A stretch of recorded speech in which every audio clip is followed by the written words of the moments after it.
Hello, my YouTube family. Manipuri homemaker channel na mayambu taram naukchari. Mayam ngasidi yen chamthong amuk tawjarage yamna hauba maongda hauso haukrajani khuhaw ama hinaragadi yam hauba chani da. Do chicken che sumaina chamthong thongbadati matonga tatawbana phai ko. Aduna chicken che ai se half kg ne. Ado phajana chamthoga strainer sida drainage tawraga thamme ko mahi gamta yautre. Ado cooker sida hapchalaga phatawna kam thokse ko. Ado sumaina chicken gi chamthong khutong se yamna su hawbani yamna sulai ba yamna su thuba yamna su healthy oi ko. Ado chicken che khoi gi aseng ba yen do phangagadi yam phadawni ko. Ado bu chicken di aseng ba se leiram daw mandre ta ko. Ado morok se Kashmiri chili powder spoon tangkhai ma hape duragidi thum namgada sang da spoon ama hape ko maru marang se maming tangini yumda sujabado kitang hape telawa soiba kharam ne duragidi sing ne chanam ne subai ba khaga hapachi ko khogi tablespoon achawba ama mangi change sing sina khogi enchi amam ka chawbado adum ki chang ne ba khogi hamningi ne na pa hapta hapachu ya ponte natra aduga ising se 300 ml hapjare idi adu mahi se langba pamba nangba pamba dum isagi apamba da hapa yare ko ado morok se sumaina mirchi powder natraga Kashmiri chili powder se si hapachina khogi mahi se ngorok ngawdabani ko ngasagi mahi ngorok ngawbudo angang singna pamba khra watpane ba aduga aisu hainade machu ngorok ngawbudo mahi ga ado gas on tawraga thangatle aduga uhumlaka malage ko aigide aduna ungtang kamgera anira kamgera adu so adu misagi apamba da yare aidi sanga thongba je khitang marai mullaga na nungai jayeba dum duna uhumla kam thalaga khoige thangdarage do manin se chalan bangai ngai da khoige mana masing hapka tawbu semdo asiko dum isagi apamba mana masing loina hapa yare hojing matam de syamna ti sanaye jing matam gi mana masing singcha khoige yam haweba do awa padigom samaroi che khoige khuda mai am hapjala damne dum aduga telo se sing telo se hujikan se tang suam tangi ko matam natabagi aduga matam da chaba du ko chik chaba ga di manati hojik yam hele ma hawleba do sumaina ko gi soi da bida heta tasalaga punsalage adu thongba matam de am nan thokan bani ko adu duna ko gi phajana yepsan bi ho ba phajana tasalaga karakta phajana yepsan ba ko natraga di heta nan thoga leiram ban ado ko gi sumaina yen chamthong thong bada ising te lausa yam chana bane mayam chu khoi gi chabi basu mayam yaurangani yawbudi ado khoi gi chatriba ungta leiraga ti ungtang try tawbi bani yam haw bane aseng bake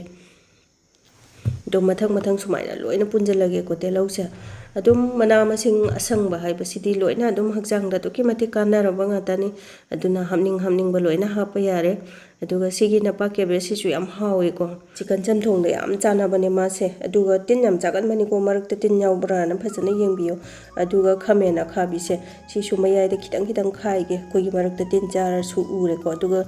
thong mo matam na su chat launa mullani adu ma di yam thuna di mun bane yam khai biru no kitang khai biu ko yam khai de lura ga di bar pat ki doini kai gi doini gidi dasa kucha je sema machi amaga hauke du gidi gajar se khara maga hauke jikan di mit sokpa mayam se phone yeng bata ko aduna gajar se vitamin A barang kaina yaw kor pone aduna gajar se yari ga yam chaba phai ko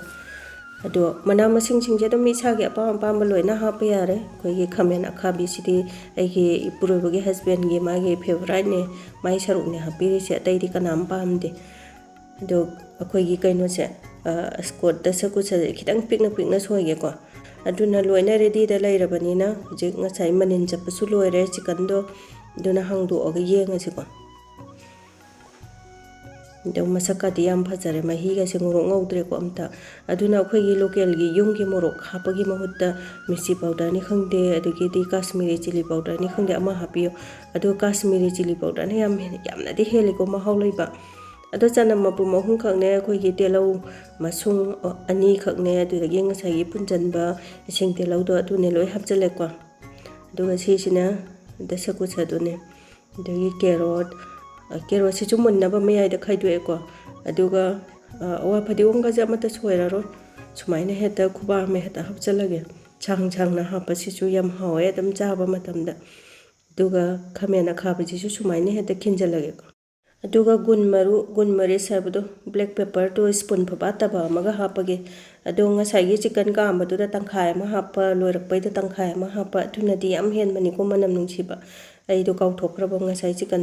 ka ambai du da ado minute manga dang sumaina hai petang mukhum je khumjalaga sawalle ko तो cooker मखुमसे अखोइगी कामबगी खुमजनबदो नतेको हाइफेटंग खुमजनबने खमे खांबीगासे मचूसे अखोइगी yellow ओइसलमेको अदुम हाइफेट मुल्लबने अदुम याराबनेबा अदुना सुंगै कानसिदा मथक मखासे फजना ओंथोगा ngसाइगी नापा केबेसिने अदुदगिदि अवा फदिगोंगा हपचलौरसे अदुगा अखोइगी मना मसिंगजिंगजिगी थुमदि हापकिद्रिको सुमाइना लोइरकपैदा हापसेबा थुमसे ngसाइ chicken कामबदा हापकिबा थुमदुदि येनदुगी नमनबा खतनिको हापकिबदा अदुना सुमाइना लोइरकपैसिदा थुमसे यागदबा चांगदा खरा हापे spoon तंखाय अमा फबातबा अमा अदुगा Sissu मखुमजे अखोइगी कामबगी खुमबदो नते हाइफेटंग खुमजलेको minute अमा खतंग सवनगे minute अमतंग सवनबदा लोइ पत्थरेको